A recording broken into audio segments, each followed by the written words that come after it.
మిత్రులారా, గత 2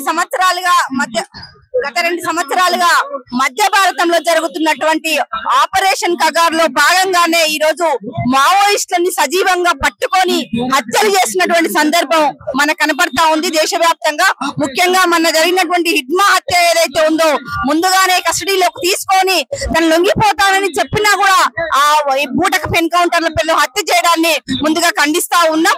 మొత్తంగా ఆదివాసీ ప్రజల భూమి నుంచి వాళ్ళని ఖాళీ చేయిస్తే ఈ దేశంలో ఉండేటువంటి ఖనిజ సంపద అంతా బడా కార్పొరేట్ శక్తులకు అంటబెట్టే దాంట్లో భాగంగానే నరేంద్ర మోడీ ప్రభుత్వం 2006 మార్చి 26 కల్లా ఈ దేశంలో మావోయిస్టు రహిత భారతదేశాన్ని నిర్మిస్తానని ప్రగల్భాలు పలుకుతూ ఈ రోజు మాట్లాడుతూ ఉండడం మేము డిమాండ్ చేస్తా ఉన్నాం.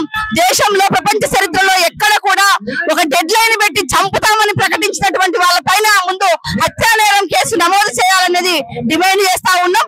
ఇప్పటికైనా మావోయిస్టు పార్టీ గత 8 నెలలుగా మేము చర్చలకు సిద్ధంగా ఉన్నాం, మేము ఆయుధాలను పక్కన పెట్టి చర్చలు చేస్తామని కూడా ప్రకటించినా కూడా దాన్ని పట్టించుకోకుండా దేశవ్యాప్తంగా ప్రజాస్వామిక శక్తులు, ప్రజాస్వామికవాదులు, ప్రజలందరూ కూడా డిమాండ్ చేస్తున్నా అది పట్టించుకోకుండా ఈ రోజు ఆపరేషన్ కగారు పేరుతో 2026 మార్చి కల్లా ఈ మావోయిస్టు రహిత భారతదేశాన్ని నిర్మిస్తారని మాట్లాడుతున్నటువంటి మోడీని ముందుగా అమిత్ షాను హత్యానేరం కింద కేసు నమోదు చేయాలా, వెంటనే ఆపరేషన్ కగారుని నిలిపివేయాలని ఇప్పటికే మావోయిస్టు నాయకులను, కార్యకర్తలు అనేక మంది 100ల మందిని కస్టడీలోకి తీసుకున్నారు. వాళ్ళని బేషరతుగా కోర్టులో విచారణ జరిపించాలని, కోర్టులో హాజరుపరచాలని సందర్భంగా డిమాండ్ చేస్తా ఉన్నాం.